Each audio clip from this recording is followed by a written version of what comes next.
If you're outside America, there are obviously things like the terrible murders of the Jewish worshippers in Pittsburgh, and also, of course, the letter bombs, the rest. They're paramount. But I wondered whether for you, as chairman of the campaign here in Elkhart, these outside things really are playing any part, or is it solely about local issues? I think it is way more about pocketbook issues than it is the issues that you mentioned. Most people in this community have experienced great economic benefits from the expanding economy, especially Elkhart County, where we lead the nation in manufacturing employment.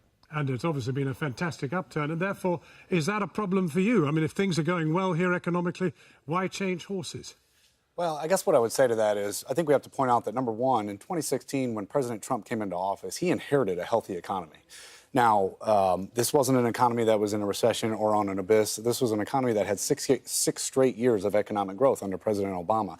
So the economy wasn't really much of an issue there. But, you know, my friend Dan there would point out and say that, well, you know, GDP has grown by 3% under President Trump's administration.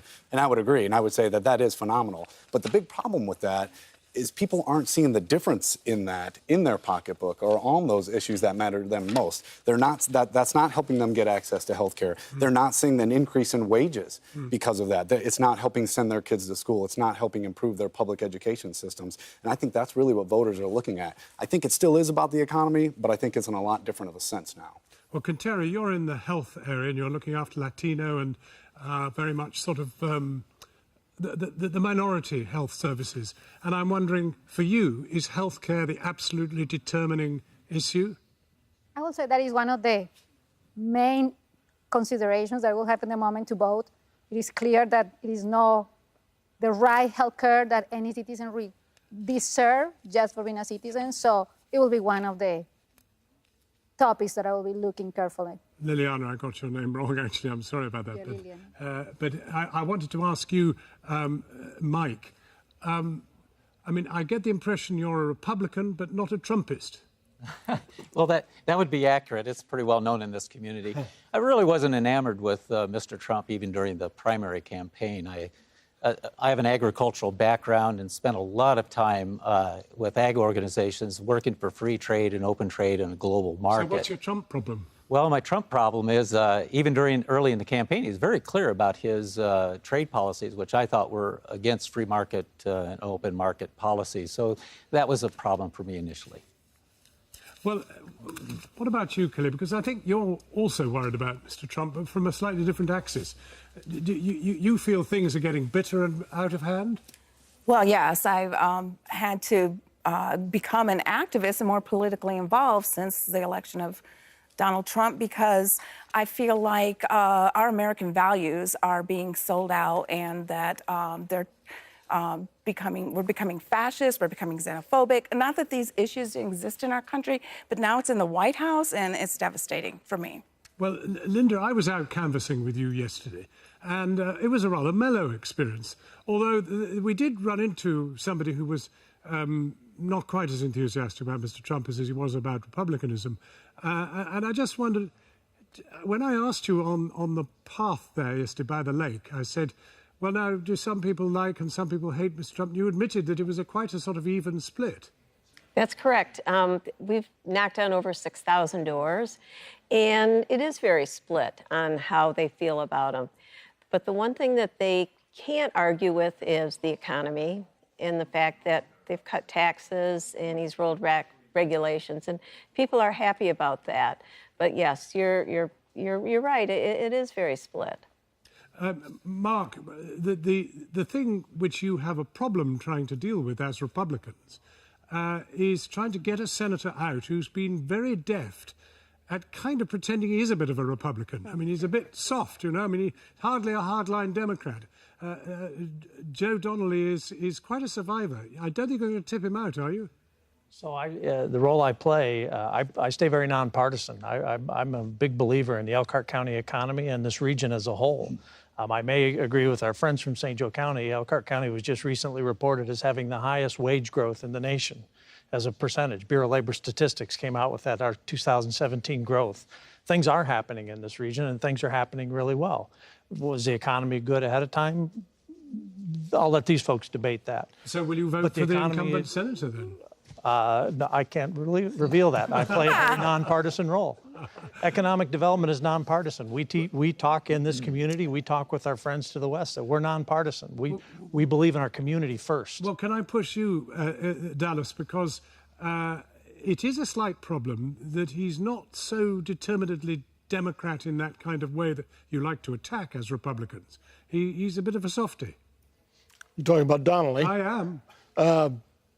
Donnelly has not been the worst politician that I've seen. I mean, he's done. So it's a bit hard to attack him. It is. I mean, unless you truly know someone, I don't think it's fair to attack anyone. And I've gotten to know the senator over the years, and I found him to be cordial and affable, and he's done some things to help on reg relief.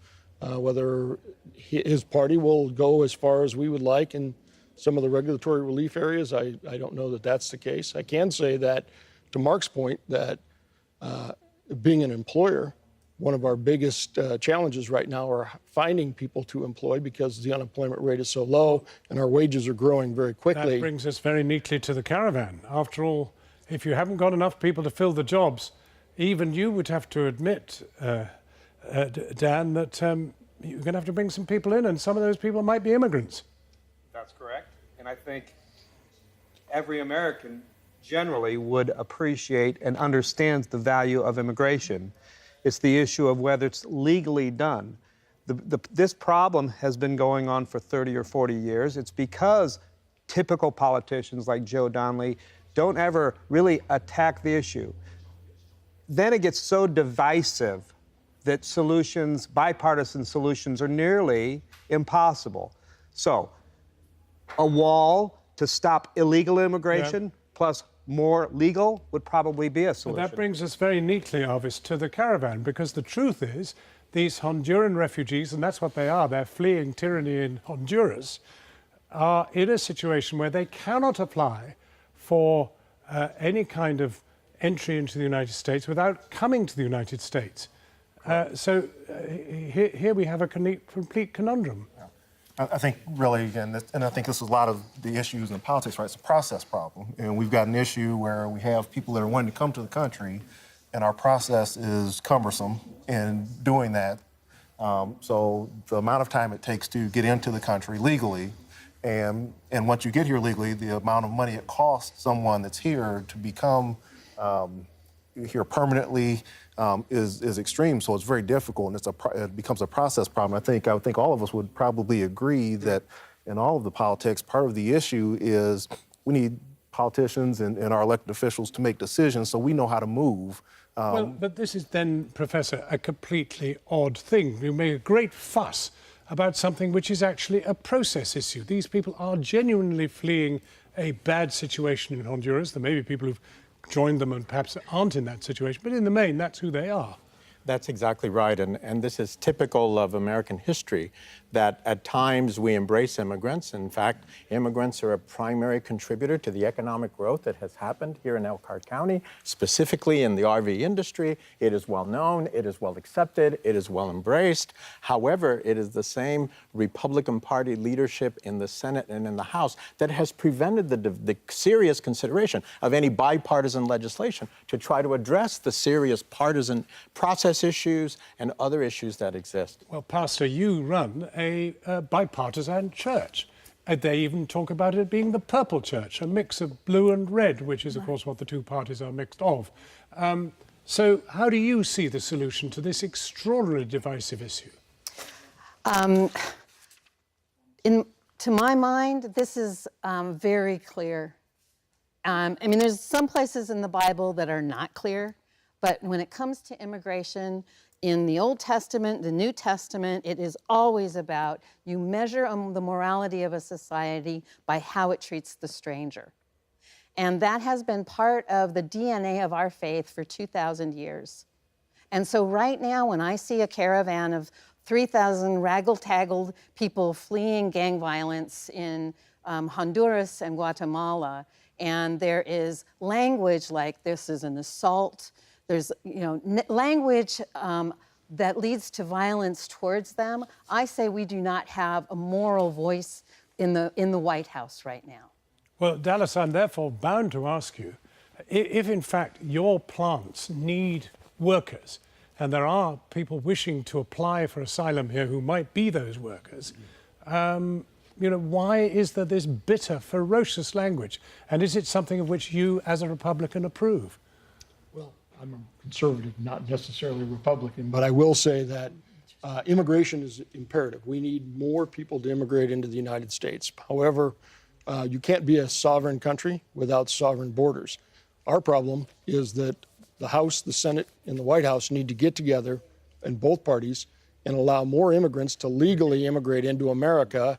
It's what America's built on, is immigration. Right, Almost all of us have come from another country. In which case, Arvis, dare you advocate that actually this is how you should treat immigrants? You should be more gentle and reasonable and work something out instead of yelling about them and saying, look, we're going to send the army and all the rest of it. I would totally agree with what Dallas said. We have to, just like we're having this civil conversation, we're Republicans, we're Democrats, we're independent, we're the clergy, but we're having a civil conversation. That's what needs to happen in the House and the Senate. And we're not getting the leadership for that to happen, and that's part of the problem.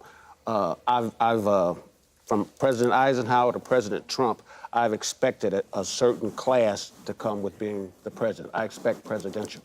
And when you don't get that, you get what we have right now, a discourse in our government. Dan, do you think this might be damaging you?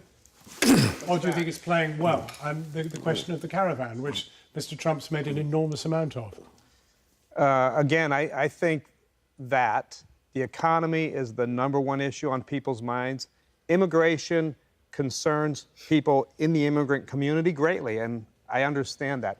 The economy but it is also what, affects employers, Well, sure it which does. Dawson has stressed. It certainly does. It certainly does. I mean, when the ICE detention center tried to get built here in Elkhart, it was both the religious community, the sort of a progressive coalition, but it was also the business community that said, we don't want to have a coalition, we do not want an ICE detention center here, which is going to scare away immigrants. And it was about the economy, but it was also about what kind of people we wanted to be. That wasn't the only one. But it isn't accurate to say that only immigrants are interested in immigration. If that were the case, President Trump wouldn't be talking about immigration. I agree. That's correct. He's talking about immigration to What try I to said get is immigrant that support. the leading He's issue for talking about voters. immigration to try to get support from those who are against any reasonable attempt to try to push forward on having St. Joseph immigration County, we're in reform. the middle of a sheriff's race right now, and actually our sheriff candidate has made not working with ICE within St. Joseph County part of his campaign, and he's being very successful with that. So, I mean, I would agree that it is an issue that does transcend, and he's doing well, with that campaign stance. But I'd also agree with Dan. Unfortunately, it's not the leading issue with voters right now, although a lot of people might say that it should be. I don't really understand why we've had a perfectly civil discussion about immigration and about the caravan when this doesn't appear to be possible in the higher stage. Is this the beauty of the local or the badness of the national? It's the beauty of not actually having a vote in Congress. I would suggest that if we were voting, it would get more contentious. Well, look, let's pause there for the There are coalitions that have moment. been put together in Congress, bipartisan coalitions to promote immigration reform, and no votes have been allowed on those bipartisan bills by Republican Party leaders. In the Mobile Home Hall of Fame Museum, talking to politicians, voters and experts about who this divided state is likely to back in Tuesday's midterm poll. While we've been on air, President Trump has been talking about that migrant caravan heading to the U.S. from Mexico. And we want people to come in. You've all been reading about the immigration situation with the caravans and all, but the fact is we want people coming into the country. We want them to come in legally. They want to come through a system that we have set up and that we're really setting up well. And they want to come in, and we want them to come in through merit. Well, more on immigration there from Mr. Trump, but what I want to ask you is about how we heal the wounds. Now, I mean, it is not an exaggeration to say that I used to work here 40 years ago, and I believe the level of racism that I've seen described in this contest has been very serious. What do you make of that? Well, I think it's the overt racism that has started to pop back up, and I don't know that we've ever been perfect on that issue. It's one that we've struggled with since our very beginning, and we But we continue had to a black president, and we thought we were moving in a certain direction. We did, but here's the thing, and I'll just use when President Trump was here just recently, is you had protesters on one side, you had people on the inside, but when the cameras all left, I got up the next morning, we all went to work together and had the same conversations we've always had, and we still come together as a community. And so as a nation, we can do that, but it's that constant the constant visuals that we get over and over again. It's real, but we need to deal with that. But America is not alone in this. This is also worldwide. There's hatred and there's been more violence. And I mean, Professor, how do you read it and how do you see it coming together again? There are terrible divisions in this country. The United States has always had periods when immigrants have been vilified and attacked. We have a history of deportations, we have a history of non-citizenship, but interestingly, after those periods, and there are politicians who gain from that, the country swings to be more open and inclusive. That's my hope. Is that reasonable people will get together after whatever period of spike of division that we have. It is part of a worldwide phenomenon. There are many countries that are moving towards very authoritarian leaders. We just had an election in Brazil where an extremely authoritarian leader won. My hope is that this doesn't become something that is accepted by most Americans who are used to working on a bipartisan basis, not always agreeing with each other, but caring for each other and about the future of the country. But you see, Kelly, I know that you've used the word fascism being on the rise. Your family has some Germanic roots. I mean, did you really mean it as strongly as that? Yes, I absolutely believe it because of the xenophobia and trying to divide people by pointing out the other. You know, we're not necessarily all exactly the same. There's different religions, there's different ethnicities, but we are all equal and we're all entitled to life, liberty, and the pursuit of happiness in this country. And those are my American values, and that's why I'm fighting for. Yes, I really believe that this election is going to either rebuke Trumpism or represent that, no, there's another America. We can be better than that. And can I add something? I will say that we are in such a beautiful moment to do something. You find schools, corporations that have 50% kids that their first language is Spanish. We have all this economy blooming thanks to these immigrants. So we just need to have clear rules, clear guidelines, so we keep growing as a community, embracing the beauty of being multicultural, but not dividing and creating that hatred. That is what we perceive right now. But that's when I come to you Republicans. Don't you call on your own president to be the healing force? He seems to be a white president. I disagree greatly with that characterization. And I will tell you this, that opportunity and jobs and the opportunity for success is the greatest remedy to heal division. It's funny, people don't like the way Donald Trump works, but there is no arguing with the results.